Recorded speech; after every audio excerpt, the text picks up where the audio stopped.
Falmerabantsika rehetrarehetra daholo indray a.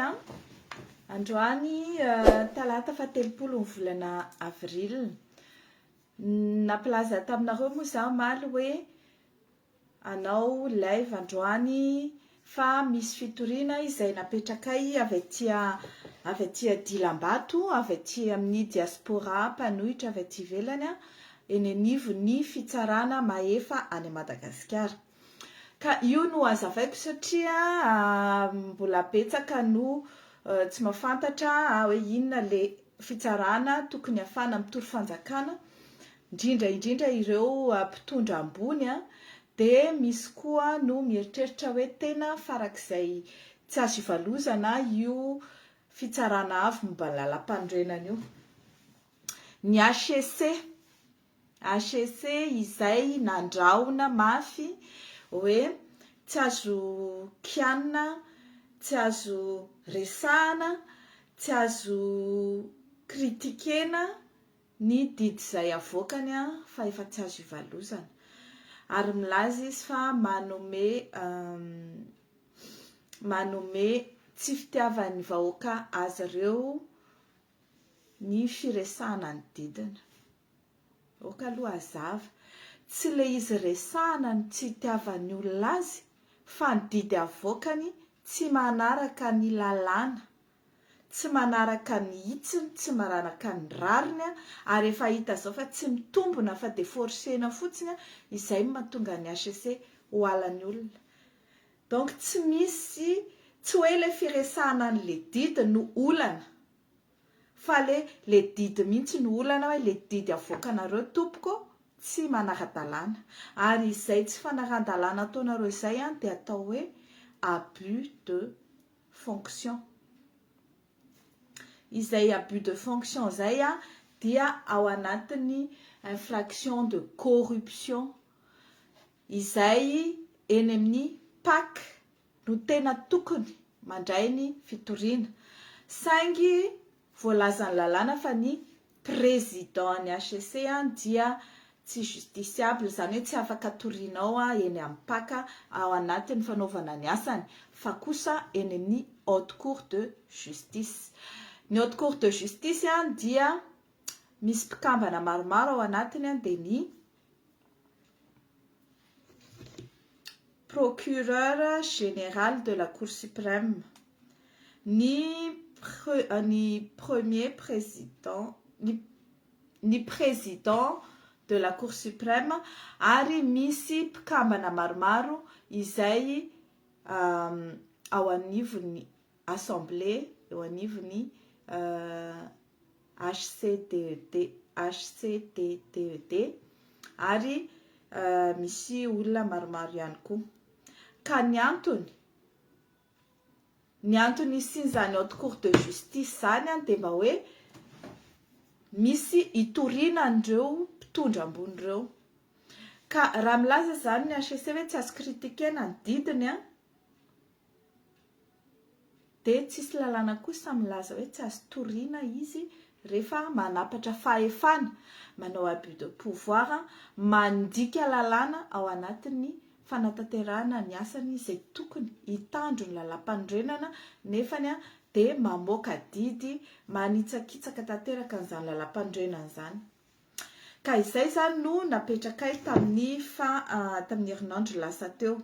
Zao zahay vao niresaka momba nyity satria nahoana nandritry ny andro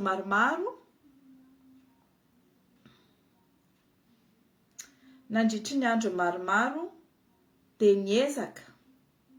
niezaka izahay nametraka ny fitoriana teny anivon'ny pôle anticorruption ho an'ny mpikambana tsotra ao amin'ny HCC, satria ny président ihany no afaka toriana eny amin'ny haute cour de justice, fa ny mpikambana tsotra kosany dia afaka toriana eny amin'ny fitsarana tsotra.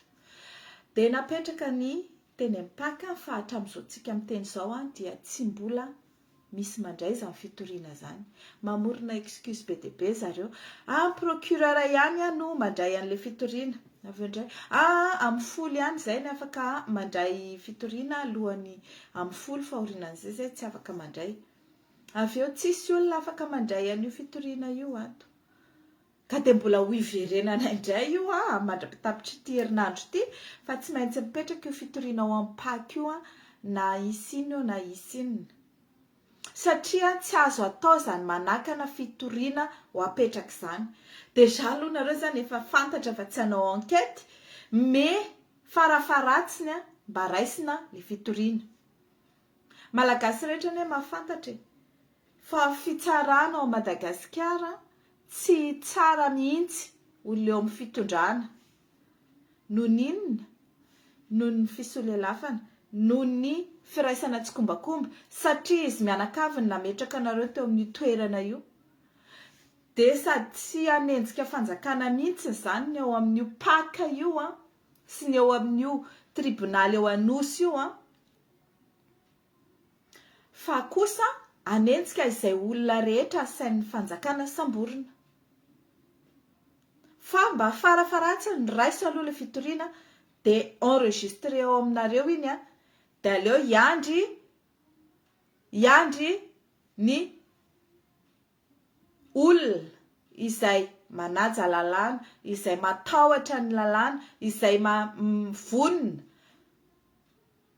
ampiatra ny lalàna anao an'izany enquête izany fa tsy maninona mbola misy prescription 5 ans 10 ans ireny dossier apetraka ireny satria marobe manko manontany hoe dia inona ny tohany efa fantatra fa tsisy tohany dia ahoana izany io ane tonga dia azo raisina fa tsy mitombo. Tsy afaka manao classement sans suite ny dossier izay napetraka ry zareo. Raha mbola anao classement sans suite izy dia mbola misy zavatra hafa koa mbola afaka ataonay. Fa hatreto aloha ny tao amin'ny fampanoavana ambony eo amin'ny parquet ny Cour suprême dia nandray an'izany fitoriana zany.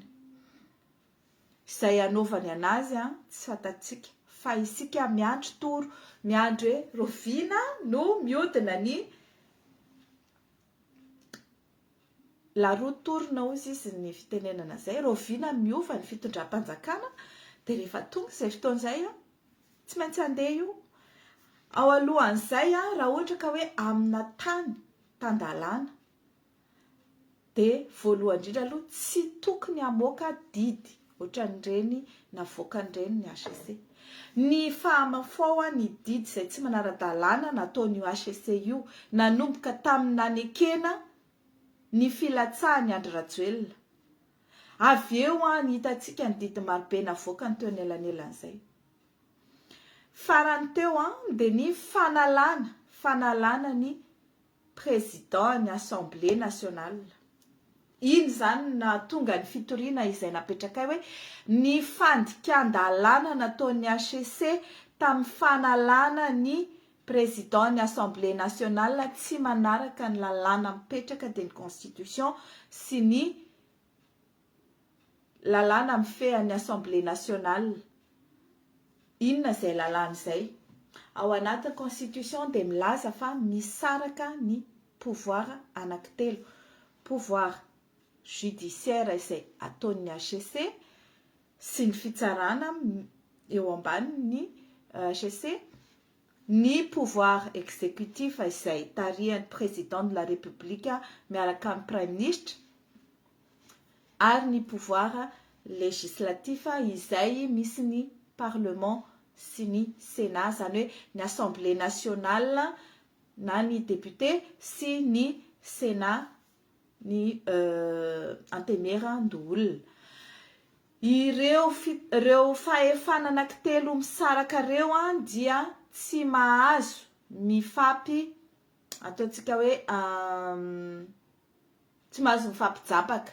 Tsy azo ny président ny Assemblée nationale ny hanala ny président ny HCC na hoe ny président ny Assemblée nationale hanala ny président ny Sénat na hoe ny HCC hanala président ny Sénat na hanala président ny Assemblée